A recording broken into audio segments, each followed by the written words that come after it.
Hi hello నమస్తే, నేను మీ Arjun from AR automotives. మనం వెహికల్ తీసుకునేటప్పుడు షోరూమ్ వాళ్ళు మనకి యాజ్ పర్ ఏఆర్ఏఐ సర్టిఫైడ్ ప్రకారం ఫ్యూయల్ మైలేజ్ చెప్తారు.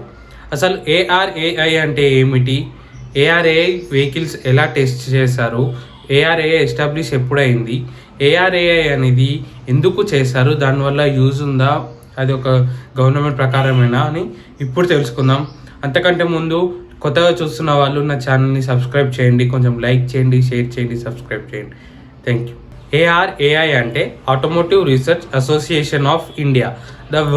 నేమ్లోనే మనకు తెలుస్తుంది ఆ వెహికల్లో రీసెర్చ్ అంటే ఏమైనా ఫాల్ట్స్ ఉన్నా కానీ కంపెనీకి చెప్తుందని ఆటోమోటివ్ రీసెర్చ్ అనే వాళ్ళు 1966లో ఎస్టాబ్లిష్ చేశారు. అంటే ఆ పర్టికులర్ దాంట్లో ఆ కంపెనీలో ఏంటిదంటే వెహికల్లో ఏదైనా ఫాల్ట్స్ ఉన్నా కానీ ఏమైనా డీఫాల్ట్స్ చేయాలనుకున్నా కానీ ఆ కంపెనీ వాళ్ళు ఏఆర్ఏఐ వాళ్ళు కంపెనీ వాళ్ళకు సజెస్ట్ చేసి దాన్ని రెక్టిఫై చేసి మళ్ళీ యాజ్ పర్ మళ్ళీ చెకింగ్ చేసి మళ్ళీ ఆ తర్వాత మార్కెట్లోకి రిలీజ్ చేశారు. ఈ ప్రాసెస్లోనే మనకి ఎన్నో టెస్టెస్ అన్నీ జరుగుతున్నాయి. బట్ అంతకంటే ముందు ఇది ఏ ఇయర్లో ఎస్టాబ్లిష్ చేశారంటే 1966లో ఎస్టాబ్లిష్ చేశారు ఏఆర్ఏఐ. వెస్టర్న్ పార్ట్ ఆఫ్ పూణేలో ఎస్టాబ్లిష్ చేశారు. 206 acres. 206 acres అంటే చాలా పెద్దది. ఆ 206 acresలోనే ఎన్నో బిల్డింగ్స్ ఉన్నాయి, ఎన్నో సర్టిఫైడ్ చేసే బిల్డింగ్స్ ఉన్నాయి, ఎన్నో టెస్టులు చేసే బిల్డింగ్స్ ఉన్నాయి. ఎవ్రీ వెహికల్కి స్టోరేజ్ అంటే పార్కింగ్ ప్లేసెస్ ఉంటాయి. దాంట్లోనే రీసెర్చ్ చేసే కంపెనీస్ ఉంటాయి. రీసెర్చ్ చేసే కంపెనీస్ అన్నీ అందులోనే ఉంటాయి. 206 acres మొత్తం కంప్లీట్ 206 acresలోనే చేస్తుంది. అది ఎయిర్లైన్స్కి 25 kilometers దగ్గర ఉంటుంది, రోడ్ లైన్స్కి దగ్గరగా ఉంటుంది, రైల్వే స్టేషన్కి 12 kilometers దగ్గర ఉంటుంది. అంటే ఎయిర్లైన్స్లో వెహికల్స్ వచ్చినా కానీ అందుబాటులో ఉండటానికి దగ్గరలో ఉంది. రైల్వే స్టేషన్ నుంచి వెహికల్స్ అందుబాటులో ఉండడానికి దగ్గర ఉన్నాయి. రోడ్ లైన్స్ అయితే ఇంకా దగ్గరగా ఉన్నాయి. బట్ సీవే మాత్రం కొంచెం దూరంగా ఉంటుంది, అందులో నుంచి తేలేము. ఏఆర్ఏఐ అనేది మనకి ఆస్ట్రేలియా సపోర్టింగ్ అంటే యూరోప్కి సపోర్టివ్గా ఉంది, ఆస్ట్రేలియాకి సపోర్టింగ్ ఉంది, వేరే కంట్రీస్ కూడా సపోర్టివ్గా ఉంది. అంటే ఇవన్నీ మీరు ఆస్ట్రేలియా వెహికల్స్ చూసుకున్నా కానీ ఏఆర్ఏ అనే సర్టిఫైడ్ కాపీ అనేది ఉంటుంది. అంటే మన దగ్గర ఏఆర్ఏఐ అనే ఎట్లా ఉంటుందో సేమ్ వేరే కంట్రీస్లో కూడా ఏఆర్ఏఏ అయి ఉండదు, ఏఆర్ఏ అనే సర్టిఫైడ్ అనే ఉంటుంది. అంటే ఈ సపోర్టివ్గా ఉంటుంది వేరే కంట్రీస్ కూడా. అందుకనే ఏఆర్ఏ అనేది గవర్నమెంట్ ఆఫ్ ఇండియా ప్రకారంగానే మనకి 1966లో ఎస్టాబ్లిష్ చేశారు. దీనివల్ల చాలా యూజెస్ ఉన్నాయి. ఇప్పుడు నెక్స్ట్ టెస్టింగ్ గురించి తెలుసుకోవాలి. అంటే పర్పస్ ఆఫ్ టెస్టింగ్ వల్ల పర్పస్ ఏంటిది ఇప్పుడు తెలుసుకుందాం. ఏఆర్ఐఐ టెస్ట్ పర్పస్ ఏంటి, ఎందుకు టెస్ట్ చేశారు? అంతకంటే ముందు ఏఆర్ఐ టెస్ట్లో 3 types ఉంటాయి. అంటే 3 types సర్టిఫైడ్ చేసే కంపెనీస్ అన్నట్టు. ఆ 3 types ఏంటంటే research and development division, homologation division, supportive division. ఈ 3 divisions-లో కార్ని వెహికల్ని టెస్ట్ చేస్తారు. టెస్ట్ చేసిన వెహికల్ని సర్టిఫైడ్ కాపీ ఇచ్చేది ఈ 3 copies ఉంటాయి. ఈ 3 copies వల్ల ఏముంటాయంటే అఫీషియల్గా కన్ఫర్మ్ చేస్తేనే వెహికల్స్ అనేది రిలీజ్ చేయాలి. అఫీషియల్గా కన్ఫర్మ్ చేయకపోతే వెహికల్స్ అనేది మార్కెట్లోకి రిలీజ్ చేయలేరు. ఈ పర్టికులర్ కార్స్ ఎలా టెస్ట్ చేశారంటే ఫస్ట్ కార్ వాల్యుయేషన్ అంటే వెహికల్ వాల్యుయేషన్ అంటే ఆ పవర్ ట్రైన్ అంటే ఆ పర్టికులర్ కార్కి ప్రైస్ అనేది ఇట్స్ ఓకేనా కాదా అని చెక్ చేశారు.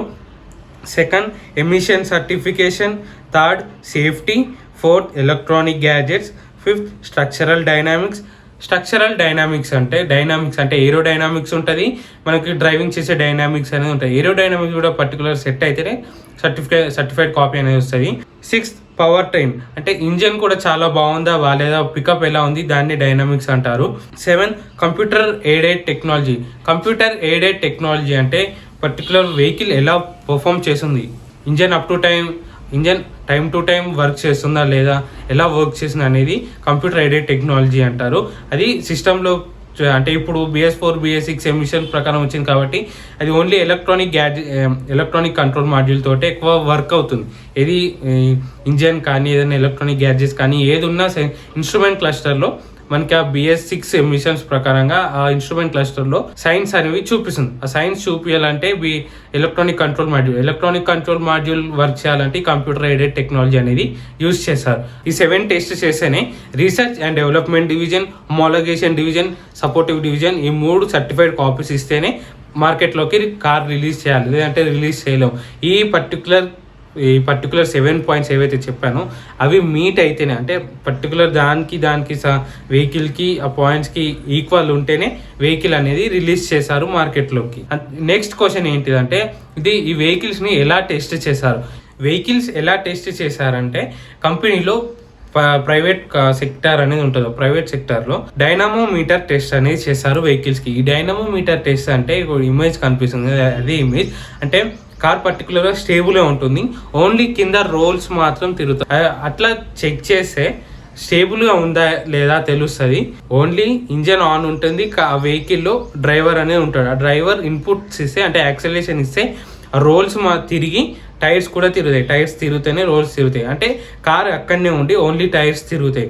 అట్లా ఏమవుతుందంటే అట్లా ఎందుకు చెక్ చేస్తారంటే ఇంజన్ పర్ఫార్మెన్స్ కోసం, సస్పెన్షన్ కోసం, స్టెబిలిటీ కోసం, కార్ వర్కింగ్ ఎలా ఉంది, డైనామిక్స్ కోసం, ఓవర్లోడ్ స్పీడ్ అంటే ఇప్పుడు 150 స్పీడ్లో కూడా చెక్ చేశారు. 150 స్పీడ్లో కార్ ఎలా ఉందో చెక్ చేశారు, ఎమిషన్ చెక్ చేశారు, అంటే పొల్యూషన్ ఎలా వస్తుంది అనేది చెక్ చేశారు, పొల్యూషన్ వస్తుందా రాలేదా చెక్ చేశారు. ఇప్పుడు పొల్యూషన్లో క్యాటలైటిక్ కన్వర్టర్, డిపిఎఫ్ ఫిల్టర్ అనేది BS6 ఎమిషన్స్ అనేది ఇప్పుడు వచ్చింది BS6లో. డిపిఎఫ్ ఫిల్టర్, క్యాటలైటిక్ కన్వర్టర్ అవి ఎలా వర్క్ చేస్తున్నాయో తెలుస్తుంది. ఆ డైనామోమీటర్ టెస్ట్లోనే ఇన్ని తెలుస్తాయి. అండ్ సెకండ్ టెస్ట్ మనం ఇండియా రోడ్ కండిషన్స్ ఎలా ఉన్నాయో, పాత్ హోల్స్ కానీ, వెదర్ కండిషన్స్ కానీ సేమ్ యాజ్ ఇట్ ఈజ్గా సేమ్ అలానే చెక్ చేశారు ఆ 206 ఎకర్స్లో. ఆ 206 ఎకర్స్లో ఎట్లా అంటే పాత్ హోల్స్ ఉంటాయి, వెదర్ కండిషన్స్ ప్రకారంగా మళ్ళీ చెక్ చేశారు, మళ్ళీ సేఫ్టీ చెక్ చేశారు, అంటే ABS పనిచేస్తుందా, EBD పనిచేస్తుందా, స్టెబిలిటీ ప్రోగ్రామ్ పనిచేస్తుందా, బ్రేక్ ఫ్లూయిడ్ పనిచేస్తుందా, ఇవన్నీ చెక్ చేశారు. డైనామోమీటర్ టెస్ట్ తర్వాత అంటే డ్రైవర్ ఆ వెహికల్ని కూడా డ్రైవింగ్ చేస్తాడు యాజ్ రూల్ ప్రకారంగానే. అంటే పెద్ద రోడ్ ఉంటుంది, 206 ఎకర్స్ అనేది అందుకుంది డ్రైవింగ్ టెస్ట్ కోసం. ఆ డ్రైవింగ్ టెస్ట్ చేసే మళ్ళీ దాంట్లో స్టెబిలిటీ తెలుస్తుంది, ఎమిషన్ ప్రకారం తెలుస్తుంది, ఏరోడైనామిక్స్ అప్పుడు తెలుస్తుంది, డైనామిక్స్ తెలుస్తుంది, పర్ఫార్మెన్స్ తెలుస్తుంది. ఇవన్నీ మళ్ళీ డ్రైవింగ్ టెస్ట్ చేసే తెలుస్తుంది. అంటే 31 km/h స్పీడ్లో వెళ్తే తెలుస్తుంది. ఫస్ట్ 31 km/h వెళ్తారు, సెకండ్ 80 km/h వెళ్తారు, థర్డ్ 150, 160 స్పీడ్లో ABS చెక్ చేస్తారు. ఇవన్నీ చెక్ చేస్తేనే పర్ఫార్మెన్స్ ఎలా ఉందో చెక్ చేశారు. అండ్ నెక్స్ట్ ఫ్యూయల్ మైలేజ్ ఎలా చెక్ చేశారంటే 31 km/h చెప్పిన కదా, 31 km/h చెక్ చేస్తే ఓన్లీ రోడ్ కండిషన్స్, అంటే ఇండియన్ రోడ్ కండిషన్స్, పాత్రోల్స్లో గల్లీలు లైన్ చేంజింగ్, యూటర్న్ అట్లా అవన్నీ చెక్ చేస్తారు 31 km/h. అందుకనే మీకు ఏదైనా కంపెనీకి షోరూమ్కి వెళ్ళినా కానీ ఆ పర్టికులర్ వెహికల్ అనేది ఫ్యూయల్ మైలేజ్ అనేది ఎక్కువ చూపిస్తుంది. అంటే ఇప్పుడు ఒక ఎగ్జాంపుల్ మారుతి డిజైర్ తీసుకోండి, 22 km/L అని చెప్తారు పెట్రోల్ డిజైర్, ARAI ప్రకారం సర్టిఫైడ్. బట్ మనం డ్రైవింగ్ చేస్తే అది 18, 17, 16 వస్తుంది. ఎందుకంటే మనం ఓవర్ స్పీడ్ చేసాం, అంటే 80, 90, 100 వెళ్ళినప్పుడు మనకు ఆ 17, 16, 15 మైలేజ్ వస్తుంది. వాళ్ళు అంటే ARAI కంపెనీ వాళ్ళు 31 km/h వెళ్తున్నారు కాబట్టి 22, 23 km/L అనేది చూపిస్తుంది. అట్లా లో స్పీడ్ వెళ్తున్నారు కాబట్టి మైలేజ్ అనేది ఎక్కువ వస్తుంది. మనం హై స్పీడ్ వెళ్తున్నాం కాబట్టి లో మైలేజ్ వస్తుంది. అట్లా అందుకనే ARAI సర్టిఫైడ్ బ్రోచర్స్లలో ఫ్యూయల్ మైలేజ్ అనేది ఎక్కువ చూపిస్తుంది. అంటే కార్ కంపెనీ బ్రోచర్ చూపిస్తుంది, ఆ బ్రోచర్లో కూడా యాజ్ పర్ ARAI సర్టిఫైడ్ అనేవి చూపిస్తుంది. బట్ అంత మైలేజ్ అనేది రాదు. బట్ వాళ్ళు కూడా ఇండియన్ రోడ్ కండిషన్స్లోనే చెక్ చేస్తారు. లాస్ట్ ఓవర్లో ఎట్లా ఆల్ వెహికల్ టెస్ట్ అయిపోగానే last research and development division, homologation division, support division వాళ్ళు సర్టిఫైడ్ కాపీస్ ఇస్తారు. సర్టిఫైడ్ కాపీ అనేది ఇస్తారు. సర్టిఫైడ్ కాపీ ఇస్తేనే మనం కార్ అనేది రిలీజ్ చేస్తాం మార్కెట్లోకి. సర్టిఫైడ్ కాపీ రాకపోతే ఫాల్స్ చెప్తారు, ఆ ఫాల్స్ని రెక్టిఫై చేసినాక మళ్ళీ టెస్ట్ చేస్తే అప్పుడు మళ్ళీ సర్టిఫైడ్ కాపీ వస్తుంది. అప్పుడు మార్కెట్లోకి రిలీజ్ చేసి అప్పుడు యాజ్ పరంగా వాల్యూ, అంటే ARAI సర్టిఫైడ్ అంటే ప్రైస్ ఎలా ఇస్తుందో యాజ్ పరంగా అదే వాల్యూ ఎక్స్ షోరూమ్ అనేది ఉంటుంది. ఎక్స్ షోరూమ్ అనేది ఆన్ రోడ్ ప్రైస్ అనేది, ఆ ఎక్స్ షోరూమ్ అనేది వాళ్ళు వాల్యుయేషన్ చేస్తారు ARAI వాళ్ళు. అది వాల్యుయేషన్ చేసినాకనే మనం రిలీజ్ చేయాలి. రిలీజ్ చేసినాక అప్పుడు ఎవరైనా కొంటారు, ఎవరైనా తిరుగుతారు. అందుకనే ARAI అనేది ARAI అనేది టెస్ట్ చేశారు. ARAI టెస్ట్ చేయకపోతే ఇవన్నీ మనకి ఇంజన్ వాల్యూ తెలియదు, ఇంజన్ పర్ఫార్మెన్స్ ఎలా ఉందో తెలియదు, స్టెబిలిటీ ఎలా ఉందో తెలియదు, డైనామిక్స్ ఎలా ఉన్నదో తెలియదు, ఇవన్నీ తెలియకుండా మనం కొన్నామంటే ఫర్ సపోజ్ కొన్నామంటే యాక్సిడెంట్ అయ్యే ఛాన్సెస్ ఎక్కువ ఉంది. ఎందుకంటే ఏరోడైనామిక్స్ ఎలా అంటే 100 ఫీట్స్ వెళ్ళామనుకో స్పాయిలర్స్, రేర్ స్పాయిలర్స్ కానీ ఆ పర్టికులర్ కార్ వెహికల్ డిజైన్ పరంగా ఎయిర్ ప్రెషర్ వల్ల కార్ అనేది రోల్ ఓవర్ అయ్యే ఛాన్సెస్ ఎక్కువ ఉన్నాయి. అందుకనే ARAI అనేది సర్టిఫై చేస్తుంది ఆ ఏరోడైనామిక్స్లో. అందుకనే ఆ సర్టిఫైడ్ కాపీ ఉంటేనే మార్కెట్లోకి రిలీజ్ చేస్తారు. ఈ వీడియో కానీ మీకు నచ్చినట్టయితే ప్లీజ్ లైక్ చేయండి, షేర్ చేయండి, సబ్స్క్రైబ్ చేయండి. Thank you.